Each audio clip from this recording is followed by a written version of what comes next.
The glass walls of Khalil Investments reflected the Dubai skyline like a mirror of ambitions, each floor a testament to Omar Khalil's relentless drive. Nadia Hassan sat at her desk outside his corner office, her fingers dancing across the keyboard with practiced precision, scheduling meetings that would shift millions, ordering lunches for executives who never learned her name, managing the intricate clockwork of a man who barely saw her face. 3 years. 3 years of being the invisible hand that kept his world spinning. She glanced at the calendar, February 13th. Tomorrow would bring the usual chaos of Valentine's Day, though not for her. The holiday had become just another item on her task list: arrange roses for Omar's mother, send a gift basket to his top clients, ensure the executive dining room was decorated in crimson and gold for the annual investor dinner. Nadia, Omar's voice cut through her thoughts, the same brisk tone he used for everything. She looked up to find him standing at his door, phone pressed to his ear, his dark eyes focused somewhere past her left shoulder. He was handsome in that sharp, expensive way, tailored suits that cost more than her monthly rent, watch that could fund a small business, presence that commanded rooms without effort. But he'd never looked at her. Not really. I need the quarterly reports by 3, and call Rashid. Tell him I won't make dinner tonight. He disappeared back into his office before she could respond, the door clicking shut like a period ending a sentence. Nadia pulled up her brother's contact information, already composing the apologetic message Omar would never send himself. This was her role, the interpreter of his intentions, the smoother of ruffled feathers, the woman who made a difficult man seem thoughtful. Her phone buzzed with a message from Amira: "Coffee? I'm drowning in Valentine's orders and need a sane person to talk to." Nadia smiled, gathering her bag.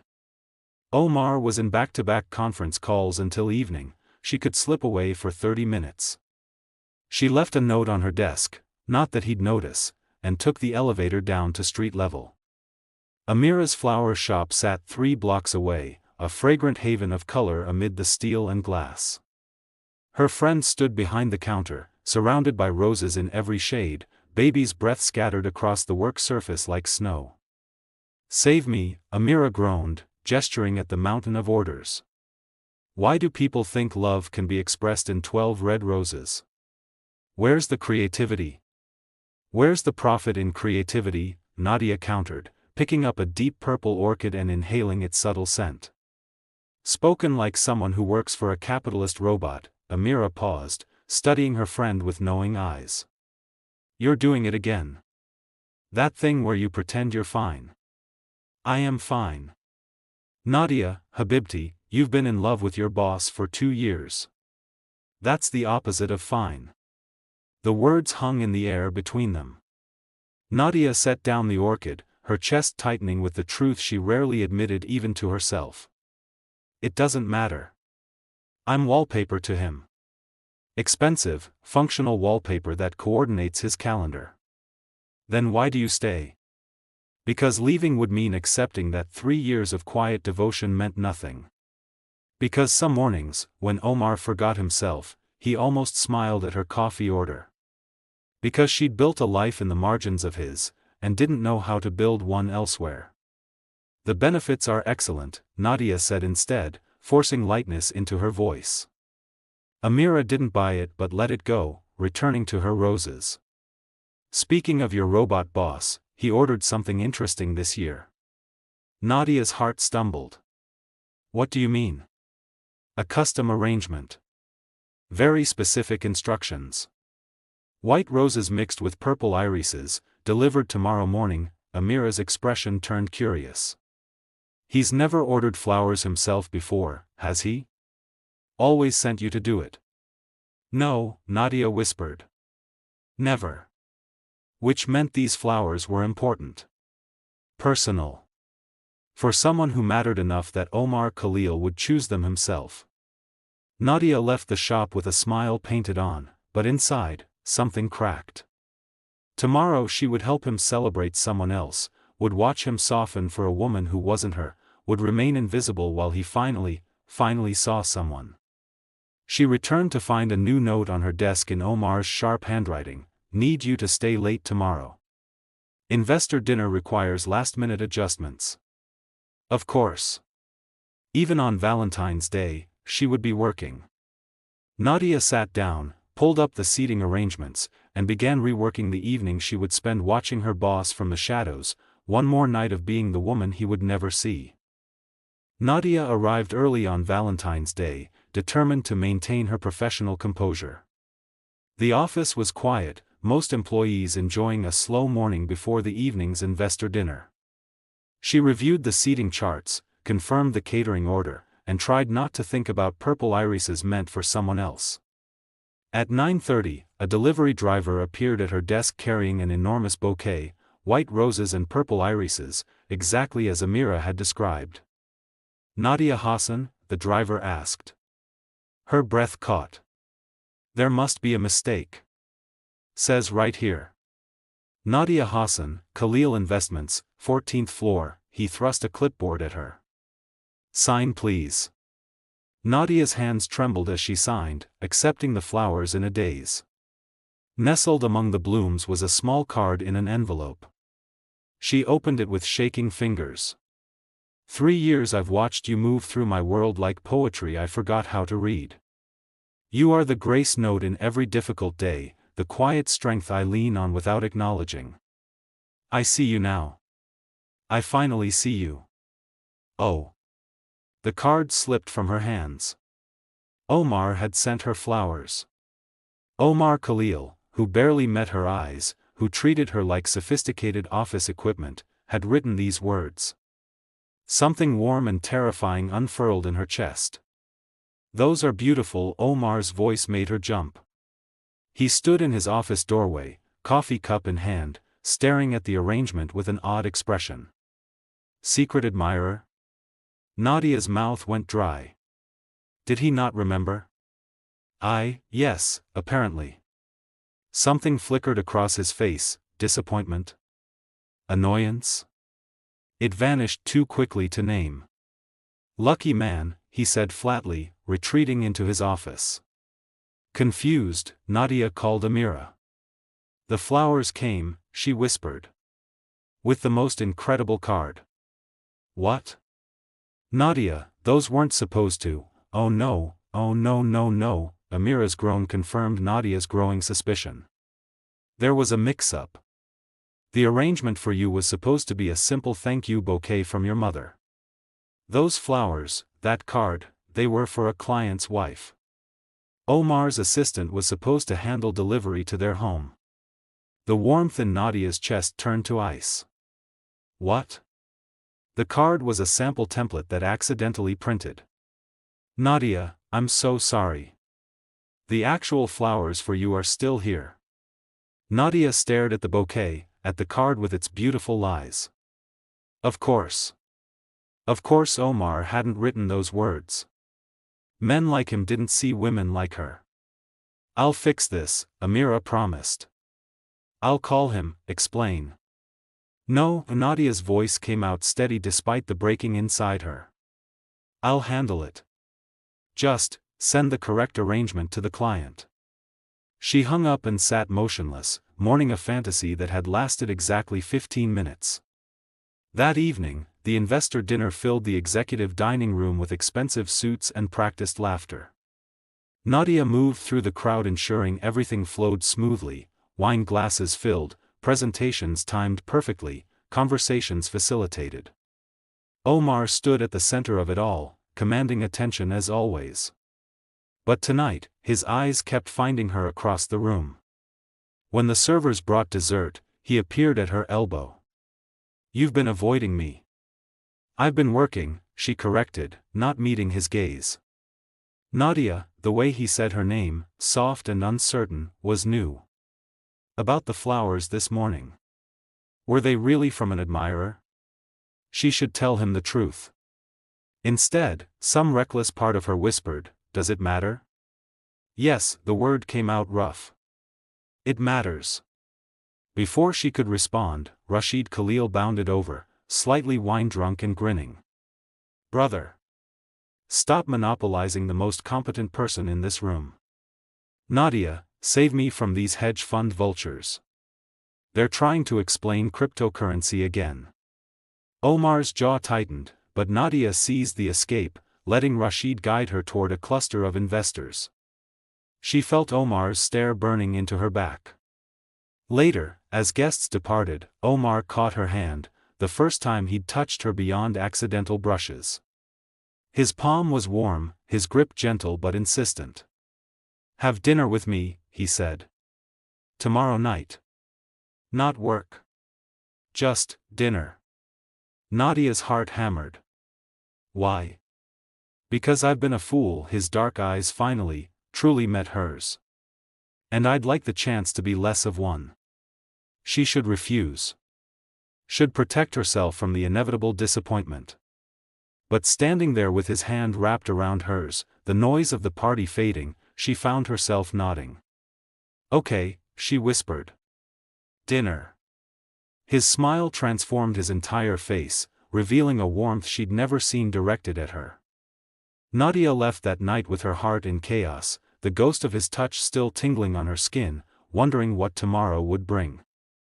Omar Khalil prided himself on control, over his business, his emotions, his carefully constructed world. But sitting in his office at midnight, he felt that control slipping through his fingers like sand. The flower mix-up haunted him. He'd called the florist personally, planning to send Nadia a simple thank you arrangement for her years of service. The woman, Amira, had convinced him to add a personal note. Just a few words of appreciation. Except he'd struggled with those words for an hour, finally leaving the shop without writing anything, telling Amira to include whatever seemed appropriate for a valued assistant. Then Nadia had arrived with that elaborate bouquet, her face glowing with joy, and he'd felt something sharp and unfamiliar pierce his chest. Jealousy.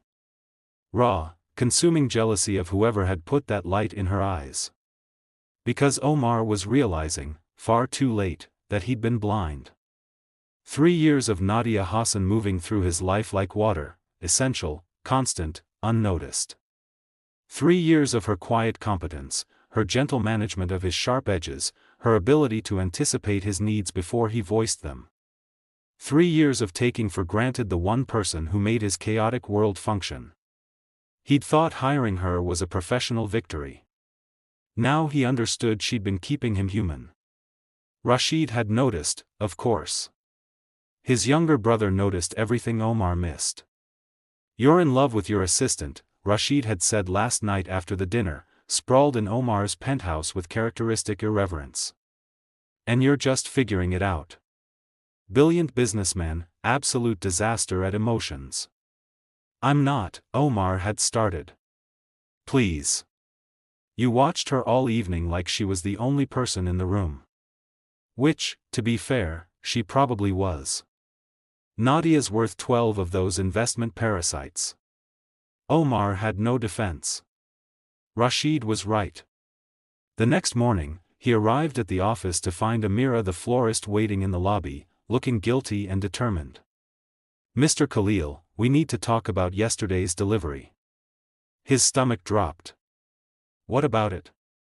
She explained the mix-up, how the elaborate arrangement had been meant for a client, how the romantic card was a template accident, how the simple bouquet for Nadia still sat in her shop. "So the flowers she received," Omar said slowly, "were never meant for her. And that card definitely wasn't from a secret admirer. It was sample text I'd written for the client's order." Amira winced. "I called to confess, but she told me not to say anything to you." Of course Nadia had. Because she was kind and professional and would never want to embarrass him. But this meant yesterday's glow on her face, that joy, it had all been based on a mistake.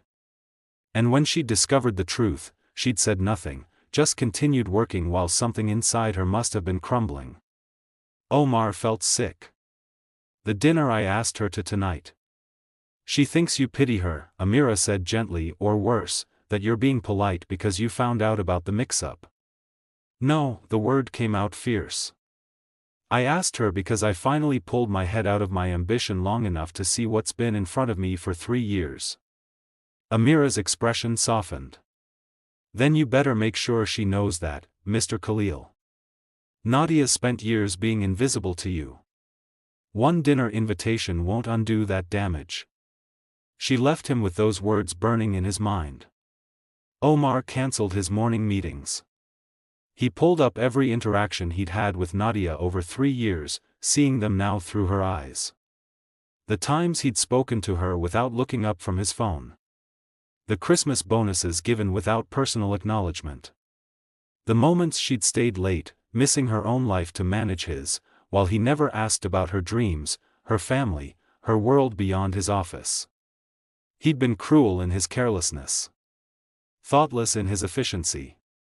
At noon, he emerged from his office to find Nadia at her desk, perfectly professional, no trace of yesterday's joy or this morning's disappointment on her face. "Nadia, do you have a moment?" She looked up, guarded. "Of course." He gestured her into his office, closed the door. For the first time in 3 years, he didn't sit behind his desk, that barrier of power and position. Instead, he took the chair beside hers. "I know about the flower mix-up," he said quietly. Color drained from her face. "Amira shouldn't have. I'm glad she did.